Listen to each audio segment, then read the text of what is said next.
começar, gostaria de saber como você responde a uma crítica que a esquerda, principalmente a cristã, entre aspas, costuma fazer ao capitalismo, de que ele, para funcionar bem, precisaria que as pessoas sejam gananciosas, egoístas, competitivas, consumistas, sem compaixão, pelo menos compaixão com os menos desfavorecidos. Bom, se o capitalismo fosse assim, não duraria um único dia.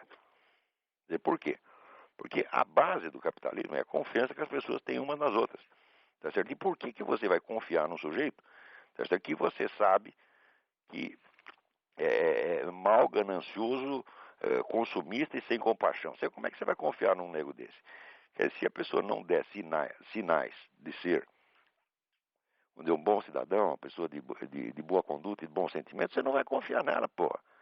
Quer dizer, essa objeção é assim, é idiota em toda a linha. Quer dizer, são pessoas que inventam um capitalismo na cabeça deles, inventam um modelo de capitalismo, tá certo? E não se perguntam se aquilo poderia funcionar.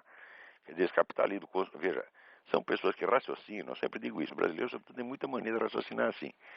Ele pega as definições das palavras e raciocina a partir das definições de palavras e aplica as conclusões pelo domínio dos fatos. Quer dizer, isso é uma confusão de palavras e coisas. Se você disser que o capitalismo é um regime baseado na competição, bom, isso não está errado. Isso não é uma definição do capitalismo, mas é uma das propriedades do capitalismo, a existência da competição. Então, baseado no fato de que existe essa propriedade, você concebe um modelo de capitalismo que é inteiramente fundado nessa propriedade. Note bem que até aí você está raciocinando apenas a partir de palavras. Tá certo? E você cria esse modelo de capitalismo e em seguida você o critica e diz que aquilo é mal. Agora, para você sair desse curto-circuito verbal, você precisa pensar se aquele modelo que você concebeu a partir de uma simples definição verbal poderia existir na realidade. E a resposta, no caso, é evidentemente não. Tá certo? Você vê, se você for der um pulo até o Ceasa ou qualquer mercado, tá certo? Você vê um comerciante gritando assim pro outro: quanto custa tal coisa? Você diz o preço.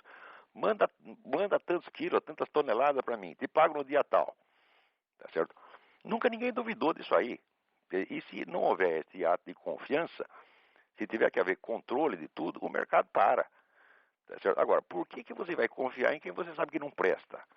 Tá certo? Então, vamos dizer, a unidade intrínseca do capitalismo e dos valores morais, sobretudo nos valores religiosos, é uma realidade histórica. O capitalismo surge exatamente, o capitalismo moderno surge exatamente nos Países Baixos, após a reforma protestante, porque após a reforma você a igreja não tinha mais chefe. Quer dizer, tinha uma igreja em cada esquina e cada igreja fazia o que bem entendia. E isso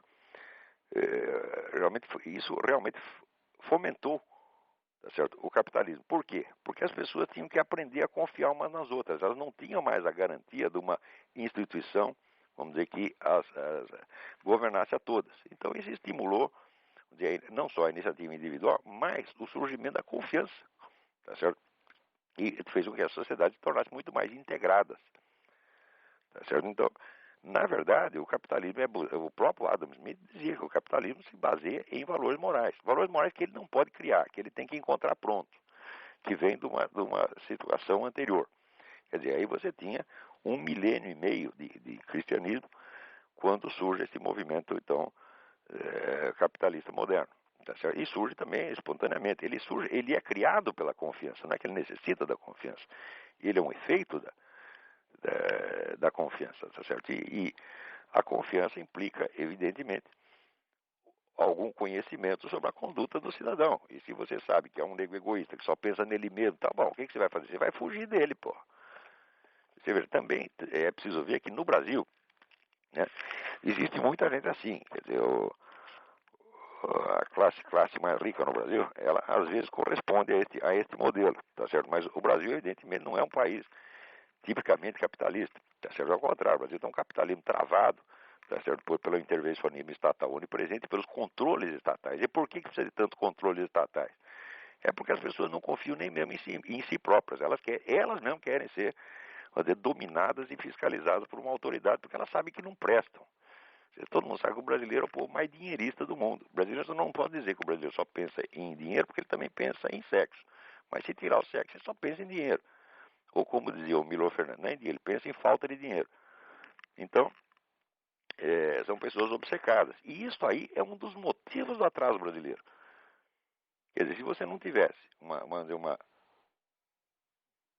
de tantas pessoas de baixíssimo nível moral, tá certo? Egoístas, pueris, na verdade, porque egoísmo é uma coisa de criança, tá certo? A criança é naturalmente egoísta, um bebê é totalmente egoísta, porque ele nem sabe que os outros existem, ele é o centro do mundo, ele é o umbigo do mundo, tá certo? À medida que você cresce, a sua individualidade, a sua personalidade, ela vai crescendo, ela vai abrangendo, de certo modo, outras pessoas que ficam, vamos dizer, como extensões suas.